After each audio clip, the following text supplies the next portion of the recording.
Morning, Chris.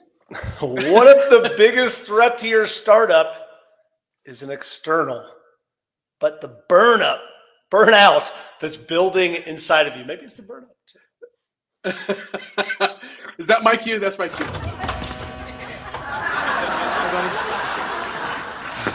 I'm on no sleep. No sleep. You don't know what it's like in there.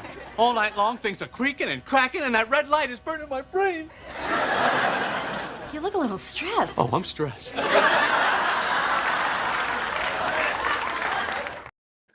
Oh, I'm stressed.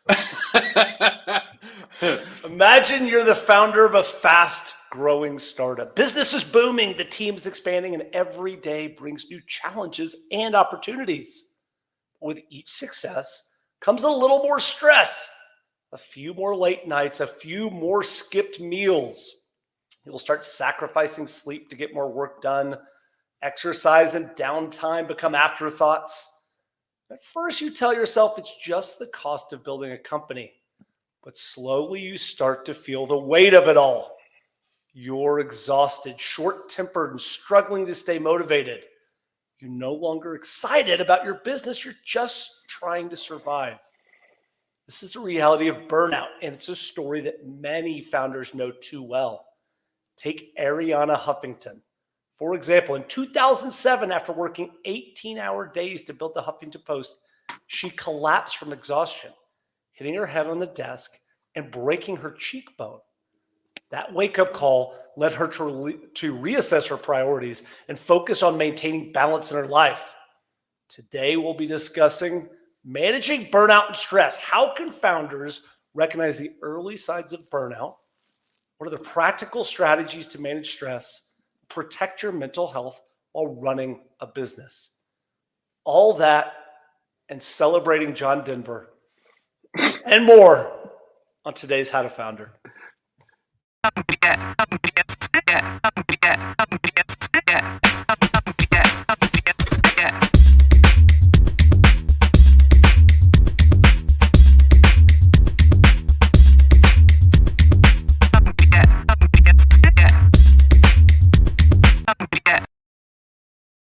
Good morning. My name is Chris Franks. And I'm Anthony Franco. How to Founder is where you, the founder, discover tips, tricks, and details that MBA professors, college professors like Chris refuse to tell you. And by the way, I just learned just before we went live that Chris loves show tunes. So if you're watching and if you comment a show tune, I promise Chris will sing that show tune live right now during the podcast.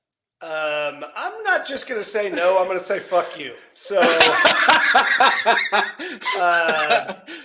come on, Chris. It's the. Do I know a lot of show tunes? The answer is yes.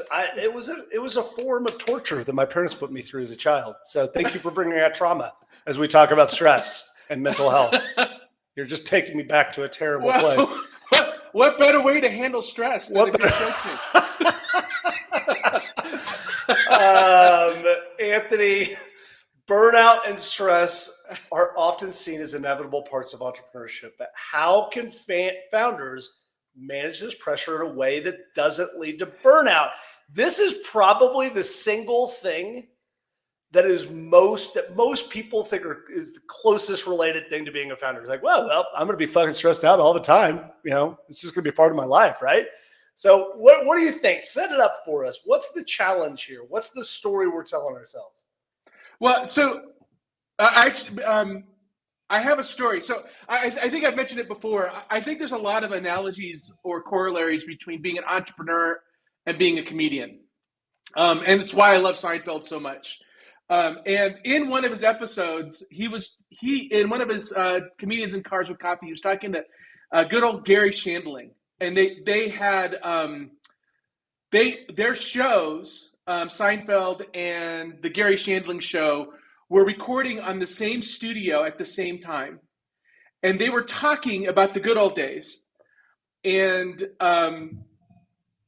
Jerry was telling the story about this other comedian that had a sitcom running, and Jerry asked him, how's it going? And the comedian says, it's going great. This is so, like, it's so easy. Things are just flowing. And I've never been a part of something so smooth. And Gary looked at him and they both looked at him like, oh God, this is going to fail. And sure enough, yeah, it was a miserable mess. Yeah. Like a week later it got canceled. Yeah, right. Of course. What I love about that story is if you've ever talked to a founder, and I haven't talked to that many that have been in this circumstance where it's like, this is going great. It's smooth. They're missing they're missing all the things, right? This is, if you're not stressed, something's wrong with your startup. I don't know how else to put it. I mean, I think it's a terrific conventional wisdom and one that I will take the contrarian point on today. Now, I'm going to say this with the background of I exited my last company in December of this year, or last year, excuse me. That would be hard. It'd be hard to exit in December. I was 20 pounds heavier than I am right now. I was sleeping on average 3 to 4 hours a night. I was working, 60 hours a week.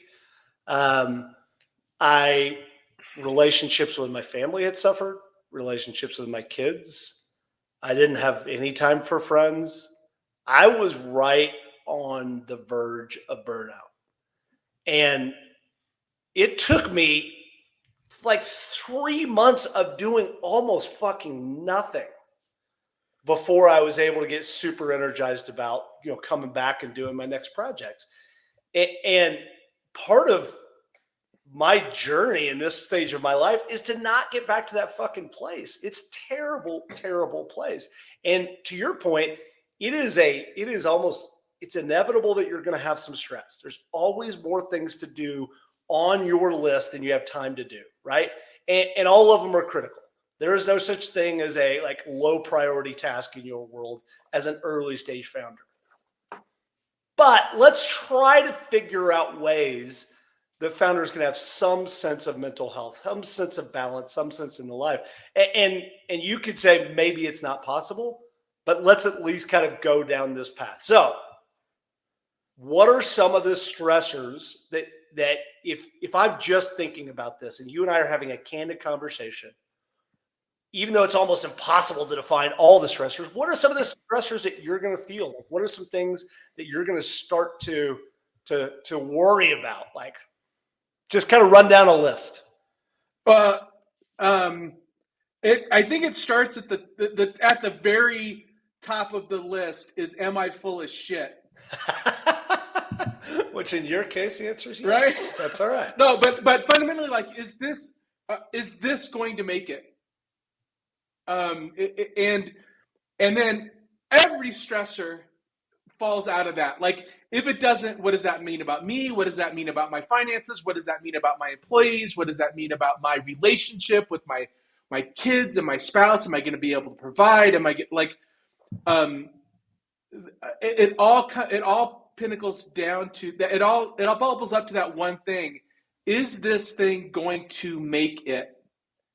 And then all the things that happen.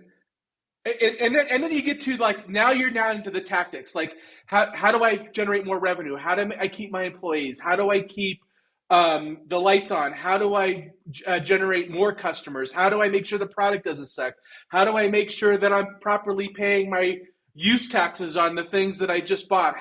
All of those things bubble up to this company is going to fail. Yeah, the existential question tends to be the biggest one, right? Right. But there's something deeper there, and let's dig into it, which is it's so easy to say and it's so hard to do. But when you're old and grumpy like us, I tend to not have as much. Which one of us is old and which one of us is grumpy? I was just describing you. I'm young. Okay. I'm young and happy. If having done this a few times, having gone down this road a few times and sat with countless founders that are going down this road, The thing that I constantly tell people is avoid having your ego so close to an individual company or project, because there's an 80% likelihood that company or project is going to fail. It's easy to say though, Anthony, and it's really hard to do. It's hard to separate your ego from your project. I don't really even know how to do it, but I don't know how to do it unless you are just have done it a bunch of times. Yeah, even still, right? So even still, in order to the thing that causes me the most stress, I think, is the thing that makes a company. The thing that your company has, the biggest asset your company has is your drive to get it going. And in order to have that kind of insane drive, you need to pour yourself into it, and you need to identify with it as though it's, for lack of a better word, a child. And so with a company, it's not the same. Like it's not the same, but it's a good analogy. It's like you worried about a company like you worry about your kid. And are you giving it proper care and feeding and comfort and protection and so yeah, that causes a lot of stress, because you can't take that feeling away and have a successful company. You can't say I don't care where this goes and have it go anywhere. So I don't know if you can separate that. I don't know if it's healthy to separate that. Here's where I disagree, which is, and even though I think this is incredibly hard, I think it is possible. And I think it's something that in this phase of my life, I'm able to do in a better way than I was in previous phases of my life. And remember, everything I'm telling you is like I have it figured out. I have it figured out because I did the fucking opposite. I mean, when my first company failed, like I was a disaster of a human being. Deeply depressed, didn't get out of bed, relationships suffered. But where my ego now lies is in two things. It is a core purpose, it is a why, and it is the act of being a professional founder, being a pro founder. And pretty good. Nicely done. Yeah. Nicely done. Yeah. those two things is what I really care about at this stage of my life. Am I the very, very best at what I can be as a founder? And am I living up to my mission? Sorry. And those two things. That was meant to be an inside nut. I tell them I have no inner dialogue. Am I working? Am I trying to be better at the job? And being a founder is a job. And we don't talk about it as a job much. We talk about it as this thing, and it's a passion, and it's a call. And all those things can be true. But at the end of the day, you're doing a job. And it's just a fucking job. And if sometimes that job is going to change, evolve, and sometimes the job is going to go away. And like I said, I'm not saying I have this figured out to the point where, I've got the answers. I'm just trying to frame up this job differently in this stage of my life. Resonate or no? Yeah, it totally resonates. I still go back to your stress and anxiety are appropriate. I think that's bullshit. And let me tell you why. Because what you're suggesting is that the only way you can be motivated, the only way you can have drive, the only way you can have a fire in your belly and passion to go do this project is fear of failure. It's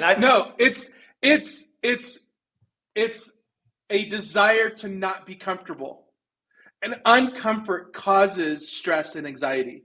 You can't be comfortable. And comfortable and anxiety, and uncomfort and anxiety go together. Uncomfort and stress go together. Now we're just talking about degrees, right? We're talking about how much. Now we talk about you need this quote proper level of anxiety and stress that drives you. And at what point does that become like super unhealthy and lead to burnout? And I think that's the maybe we're just, it's a semantic argument. We're probably saying the same thing. But I do think this stress and anxiety is something that fuels you. And it's not just stress about failure, but that's the ultimate stressor, but it's about all the other things. Those stressors and that uncomfort is a requirement of the job. God, I think you may have convinced me. I'm hoping that's not true. I think this is the third time. I think this is the third time you've said maybe I'm right. I'm marking those down. I'm saying it with a big maybe, like a big maybe. The fundamentally is the question is, can you be driven and passionate without being stressed? I do think that there's an element that actually, there's no way. You're going to have to do things that are uncomfortable, right? Like you're going to be in a place of discomfort. And so almost by definition, you will have some of that stress. Now, I guess maybe then the question is not the fact that you will not be like, you can avoid stress as a founder. Then maybe the question becomes, how do you manage it? How do you manage it to the point where you then don't get to this place called burnout, which is a place where too many founders end up? Yeah, so I have some ideas around this. And there's the conventional stuff, like make sure you work out, make sure you eat right, make sure you get sleep, which is like, make sure you get sleep. How do you get sleep being stressed about not getting enough sleep? I always struggled with that one. As a lifelong insomniac, I'd be like, yeah, fucking tell me how. Magnesium. Oh, magnesium. That's the magic fucking answer, right? It was for me. I'm telling you, it was. Magnesium was the cure for me. Jesus, but the only thing that was the cure for me was 16 beers, which is why I was drinking too much, Anthony. Yeah, I'm not getting great sleep. Yeah, not getting great sleep. I think so. All of those things are true, but I think the thing that, let me just talk about personally, what causes me the most anxiety and stress is when there's something on my to-do list that I don't want to do, and I let it go, and I don't do it. And procrastination causes me. It's not to say that I don't do it, because I suffer from this, where I'm like, I don't want to do that. I'll get to the things that, I'll get to the things I want to get to, and that bring me some peace and comfort, and I'll avoid the things that are like awkward or uncomfortable or difficult or just not something that I love doing. And that, not doing that causes me, like, I have to go to T-Mobile to rework my cell phone plan for me right now. And I'm like, I just don't want to do it. And the longer I wait, the more stress it causes me. Because it's just like something I know I got to do. And that's a dumb example, but that's actually the thing on my plate right now that's causing me a lot of stress. It's like, I just don't want to have to do that. And the longer I do it, the more money it's costing me. Anthony, I didn't know that people in their 40s and 50s actually use T-Mobile. I thought it's cute. Do you have a little sidekick? Do you have like a little texting? I'm so disconnected from what's cool. I didn't even know that I was. I mean, I think it's fine. So what we're suggesting here is stress is inevitable if you want to do this job. Okay, I begrudgingly agree with that point. How you then manage stress, what causes stress, identifying is what you're saying. So starting to be able to put a name on the things that really cause you those elements of stress. What are the things that really raise the anxiety up, that really start to get your heartbeat going and you're telling stories to yourself, things like that. And so I think for you, maybe it's procrastination. What have you heard from other founders? What are other things where people really start to struggle and have that kind of stress response? The usual stressors are, the usual stressors are employee problems, co-founder problems, problems at home, human beings. Yeah, relationships. Probably the number one factor for most entrepreneurs. I don't necessarily suffer from this, but I hear a lot of times entrepreneurs imposter syndrome. I probably should, because I'm probably the biggest imposter, but I just don't suffer from it. We have a name for people like that. It's called sociopaths. It's great. Sociopaths, exactly. But I hear imposter syndrome causes them a lot of stress. It's the double guessing, the second guessing every decision. The fact that you have to make the decision, and the decision lies on, the consequence or success of a decision solely lies on your shoulders. What else, Chris? What else have you heard about the things that? I think you've had a pretty good list of them, which is, for me, as I think back through my career, firing people. I never slept the day before I had to fire somebody. Even if they had to, even if I had to fire them and I knew they had to fire them and they knew they were being fired, I still didn't like that. I don't like letting people down. I like to be liked. I don't want to be, I don't want to be part of somebody's, the villain in somebody's narrative arc. I don't think anybody actually enjoys firing people. I don't think anybody likes that. No, we have a name for those people. They're called psychopaths. So right. Exactly. so I think the human part of it is right. I think doing things that make you wildly uncomfortable. And so you and I were just talking about it, where one of the things that's universally true, it's not just founders, for people. Under stress, you'll go to the place where you feel most productive and comfortable.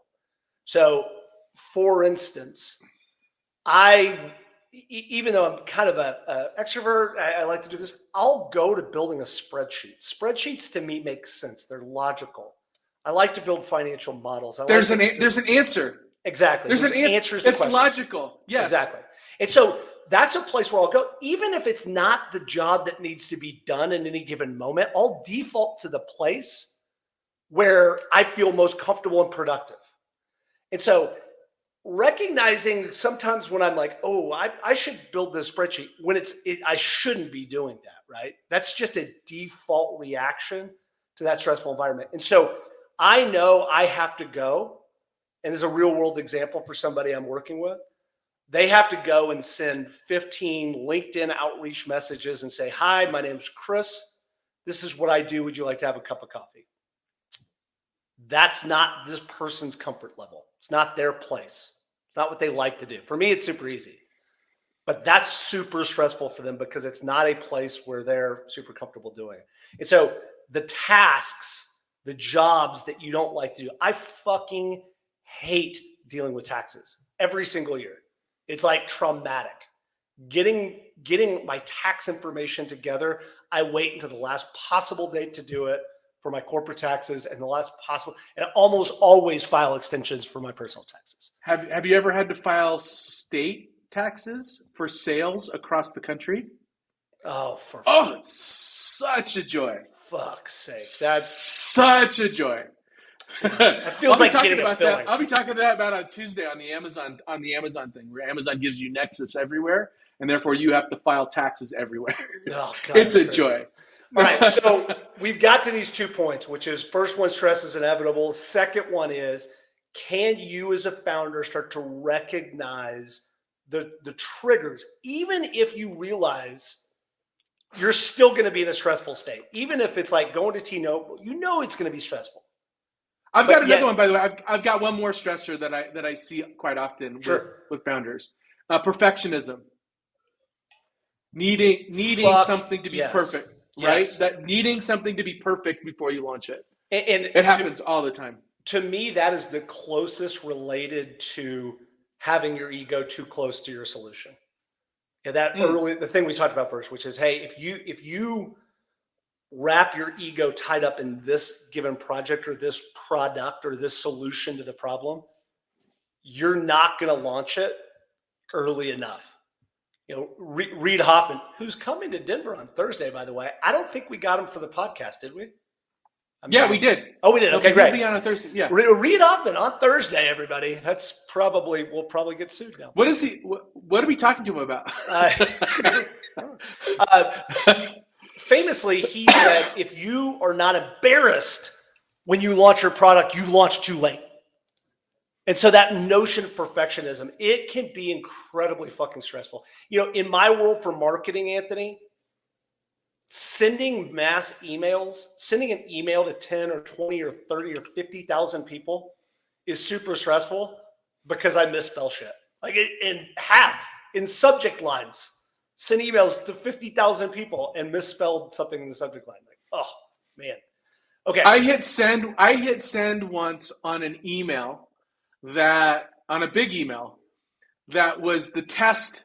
It was the test email, not the actual email. And the test email had Snoop Dogg texted in it. In other words, I passed the copy into a Snoop Dogg engine as a joke to do internally, and we sent it out to everybody. Everybody. First of all, how did I not know in my life that there was something called Snoop Dogg it? I don't remember what the exact thing is, but you can Snoop Dogg stuff. So yeah, I sent that out. How many people received the Snoop Dogg email? I don't know. I blocked it from my memory. It's trauma response. It's just a whole. God, I have so many follow-up questions, but I know we have to move on. All right, so you've identified stressors. We know stress is inevitable. We've identified stressors. Let's move into tactics and tools. What can we as founders do to start to try to manage? So if we're saying some level of stress is probably inevitable in the job, okay, I get it. What can we do to manage stress? What do you do in your life? And what have you heard other people doing in theirs? And I think really the most important question is, how can you gauge when you're getting into the red? When I can't focus on the thing that I need to focus on, that's when I'm like in the red. When I need to walk away multiple times on a task because my brain is too noisy.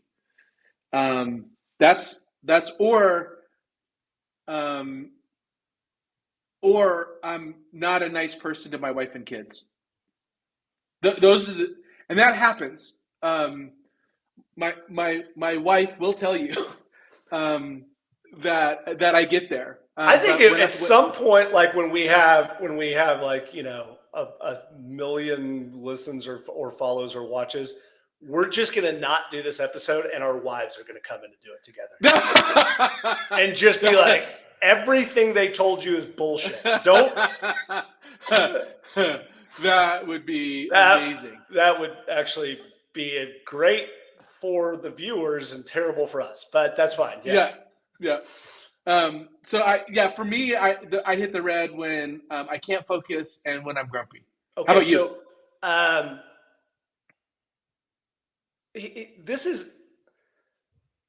this is one of the things that's really, really hard, and it's hard to talk about because this is like the place where I got into some very bad mental health places, which is there's a rule of thumb for me, and it's rule number one for me in my mental health, which is when you're in the shit, you typically don't know you're in the shit. You think everybody else around you is the problem. Oh, it's not me. It's because, you know, my wife is being grumpy or my kids or my employees are just all full of shit and they're not working hard enough, right? You have this reaction, it's cognitive dissonance, this reaction of believing that it's not you. And it's this weird psychological reaction that happens where you kind of just put on blinders. And I go back to so what gets me there? Money, stresses around money, stresses around company money, which means that it's like personal money? Am I able to bring home enough money for it to make my life work? Yeah. Relationships, the human beings. When I had particularly like difficult relationships with a co-founder or a key employee, that really it can bring you into the red.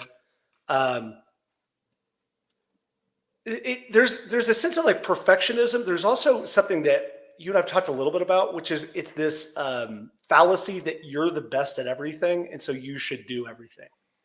And it's maybe not perfectionism, it's controlism, maybe. Like I don't want somebody else to do a proposal because it's not going to be good enough. It's interesting. So it's interesting because you mentioned you start looking externally for blame, essentially, right? It's never my fault. Yeah. I think actually. So I can see how founders get there mentally. Where I get to is I get to everything is my fault. Oh, you're the it's me. It's all me, and I think that's what leads to that desire to control. It's like it for me, doing it myself doesn't come from the fact that I think that I can do it the best. It comes from the fact that I think it's my fault or my responsibility. Like if I'm not willing to do it, how could it possibly be okay for me to ask somebody else to do it? Interesting. I don't like this. I don't want to do this uncomfortable thing. And I project my own discomfort with it, and then don't want to ask somebody else to do it because I'm like, what a douchey thing to do. And meanwhile, your key employees being like, God, please let me do this. Right. And you're like, no, right. I'll do it. I got it. Oh, I got it. Poor me. I think I cause stress for myself and for the people that work with me when I get to that place, right? Now I'm causing stress. Not only am I having it, but I'm causing it. Right. I think it's incredibly hard. And I think it's one of those things where probably if we interviewed 1,000 founders, you would probably have, 900 or 800 different reactions and what it looks like when you get to the red. But I think it's so critically important. You have to have somebody who genuinely loves you with enough removal from your company who can say to you, hey dude, you're being a dick. Stop. Like, what's going on? Are you okay? Like, Jerry Colonna, how are you? No, really, how are you? How are you? Yeah. There's this moment, you have to have somebody that can just pull you out of the bullshit for just a second. And sometimes it can be your spouse, sometimes it can be a sibling, sometimes it can be a best friend, a parent, whatever that is. Or another group of founders. Or another group of coach. Of founders. Right. Or, so somebody, and I do think that having close relationships with other founders is kind of critical for the calling you out on your bullshit stuff. Yeah, because you're gonna hear it from your spouse, no matter what. But it might not land on you like it would be from somebody that isn't as tied into the results as your spouse is. Part of the truism of doing this job, and maybe it's me, and maybe I'm just anomaly, but I doubt it. Which is, you are going to tell a story to your spouse and your family members and your friends that are different than reality. Just like you're going to tell, if you have investors, you're going to tell a different story to your investors. If you have employees, you're going to tell a different story to your employees. There's not a whole lot of other people, even people that love you, that you can just say, here's exactly what's happening, because objectively it's fucked all the time. And you're like, yeah, I just lost my biggest client. 2 of my employees are about to quit. And that's normal. And people that don't live in this world are like, holy shit, I'm getting stressed by listening to your story, right?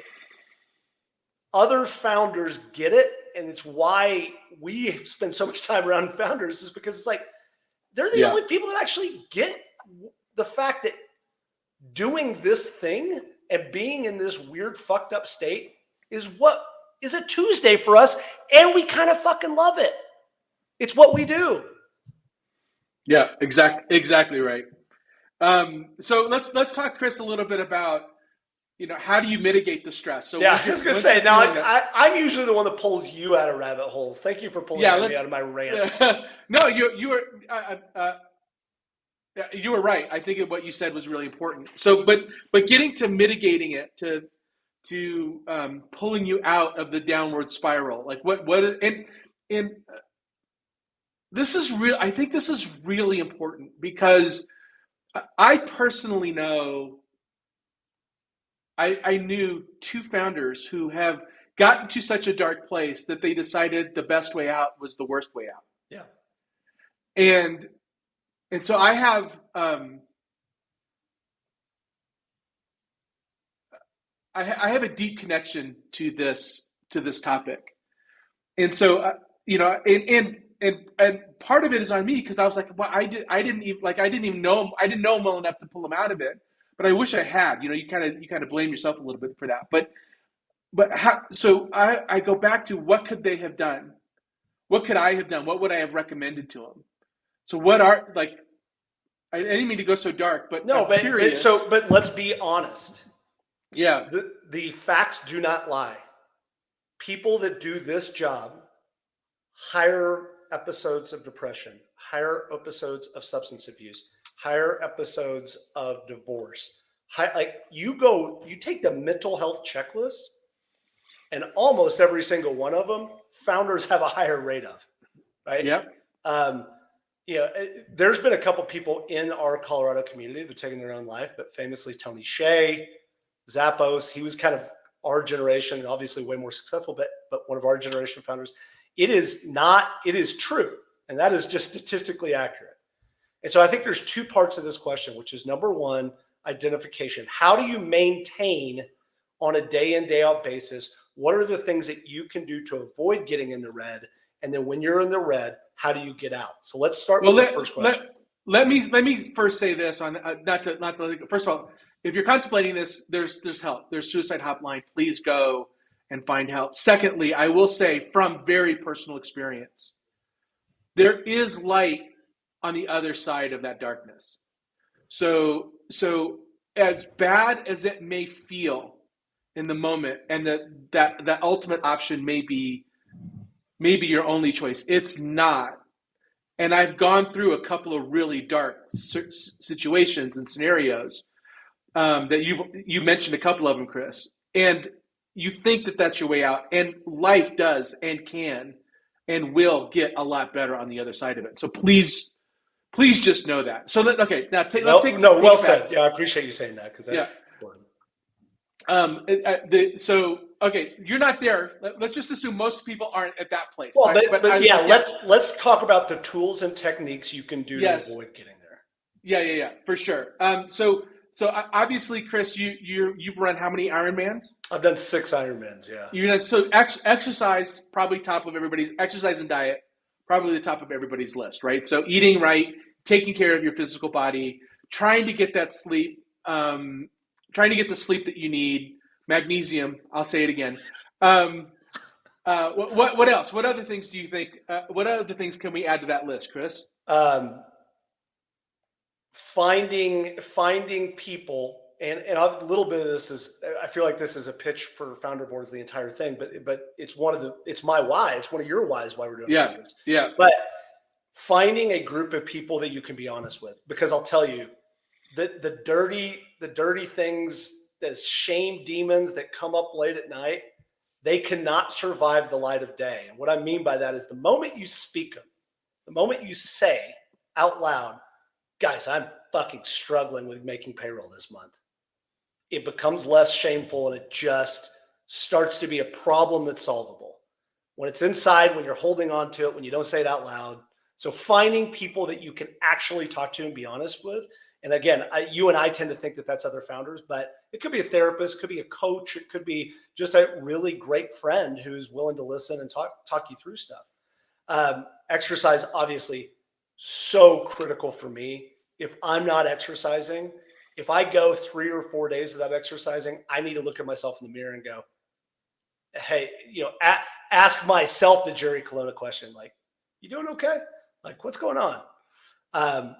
Looking at what you eat and drink. Now, the other piece of this is there's so much data and research around this now. Some sort of a mindfulness practice, whether that's faith related, whether it's getting the Headspace app, is now really been proven that it can help you manage stress and anxiety. Mindfulness, definitely. So for me, it's prayer, but yeah, other meditation, just taking a walk. I mean, Steve Jobs famously just took walks. I think you're dead on with that. So that setting aside. Yeah, fuck's sake, get outside, right? Yes. What are you doing? Like you're walking barefoot these days. Like there is one thing on our list, Chris, that I have a problem with.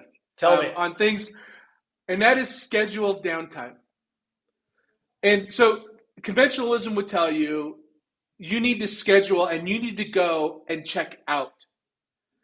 I don't know if this is true for everyone, and maybe I'm just strange. Well, I know I'm strange, but in this scenario, maybe I'm weird, and that is relaxing is highly stressful because I'm missing something. Like I'm not tuned in to what's happening. So first and foremost, you are very weird, but this is not the reason why you're weird. I mean, there's lots of other reasons why you're super weird. Thank you. So, yeah, I knew that. Yeah. But I mean, does that resonate? I mean, does that sync with you? Like I feel like I'm missing something, or that I'm not engaged in the way that I need to be when I'm like being on the beach with a Mai Tai is not my idea of fun. It is like, no, it's fucking hell. Like, I'm not going to sit there. So yeah.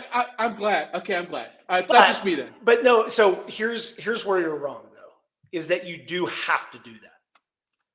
You have to schedule time with your spouse. Yeah. And you have to put your phone away, and you have to go on a walk with your spouse, and you have to say with your kids, like, we're doing this, and I know you don't want to do it because you're a teenager and you roll your eyes, but we're going to go do something that with just you and I. You have to do that because, as we've said, doing this job, it will eat every second of every day if you let it, and there's never a time. There's never a time when your to-do list is done. And so if you don't schedule that shit, for me, if it's not on my calendar, it doesn't happen. So put it on your fucking calendar. Get it out there and say, on this day, I'm turning my phone off. I'm out of the office. And you know what? Turns out you're less important than you think. The world does not stop turning when you don't check your Slack messages and emails. Like, it's okay. You can do that. So, I mean, you have to schedule that time. Now, for me, Anthony, sitting on a beach is my idea of hell because I'm just sitting. But going on a hike is awesome. Doing something, just moving, being active. Yeah, and I so agree with that. Just sitting kind of sucks. I'm not a sitter. I kind of envy people that are sitters. Like, oh, I just sat on the beach. It was fucking great. It's like, really? Another, like, I don't know where to position this on learning how to de-stress, how to work on your stress. So, burnout isn't just about overwork. It also comes from a lack of control, consistent firefighting. And I hear this a lot from entrepreneurial advisors. Like, you need to get out of the weeds and stop firefighting and get into more meaningful work. That sounds like it makes sense on paper. But practically speaking, it's next to impossible. I was talking to a founder who he's in a peer group with a bunch of people with much bigger companies. And their answer to every question is, we'll just hire somebody. Fire that person and hire somebody else. He's like, I fire somebody and I'm doing the fucking work. Like, Right. I don't have like, you want to give me the money to hire somebody? Like, I'm running razor thin margins as it is. Like, I'm not just hiring somebody for the sake of hiring somebody. Yeah, it's a interesting point. All right, last piece before we wrap up. Yeah.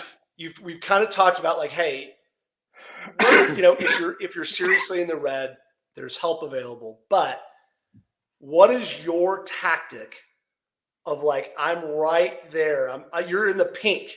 You're in the orange, right? You're heading down towards the red. How do you figure it out, and what do you do to get out of it?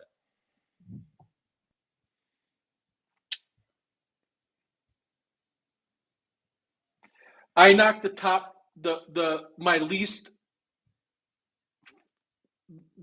top 5 things that I don't want to do off my list. That's what I do. It's for me, the big stressor is the stack order of the things that I have to do, and I've let too many things that I don't want to do get to the top of that list. So it's knocking those things out. I think that's insane, but that's okay because I think my advice is so heretical for founders, and even though for people that are not founders, they're going to think this is crazy. Take a sick day, man. Stop. I will do that. Yeah, I will do that. I will listen to my body. And go, I just need to walk away. Right. Yeah, turn your phone off, email, put an out of office on. And again, it turns out you're not as important as you think. Turns out if you walk away from a day, the whole world does not stop spinning. Take a sick day. Actually take a vacation and put your phone down. Famously, a famous VC in our community is Brad Feld. He's recently retired, but he used to take a sabbatical. And it was he was the type of person, he knew he would work himself into exhaustion. And so he just schedules look, I'm going to work super hard, and then I'm going to schedule some time out of the office. And that was just part of it. And he would also do something I love called email bankruptcy, where he would select all, reply to every message. I'm not reading this message. If you need me, it turns out nobody took away his birthday. Nobody called him an asshole, right? He just was no. Inbox 0 by just selecting all and saying mark is red. Yeah, and he would say, I am declaring inbox bankruptcy. If you need to get in touch with me, send me an email because I'm not responding to this one. Send me something new. I'll keep up from here on out, but anything that's passed is done. So there are tools and techniques. That's great. Okay, so really interesting conversation, Anthony. An incredibly important conversation. Yeah. At the end of this, your passion, your motivation, the time that you spend working on your business is the most valuable thing that your company has. Period. Managing yourself is such an important part of that. Even though you don't think about it, I can just do more, I can work harder. If you just consider your time as a company asset and managing that time incredibly wisely, I think it can help shift mindsets. So let's talk about deep dive recommendations, places where you can go and get tools and techniques. Again, I feel like anybody that's a founder, other than Arianna Huffington, I think she's brilliant, right? So the first one is Arianna Huffington. Thrive by Arianna Huffington. Really, really, I think it's a powerful book. Burnout, The Secrets to Unlocking the Stress Cycle by Emily Nagoski and Amelia Nagoski. A Guide to Understanding and Managing Burnout. The Hard Things About Hard Things. Ben Horowitz. Again, I'm not sure he's the best on saying don't work too hard, but it is a terrific book. Peak Performance by Brad Stolberg and Steve Magnus.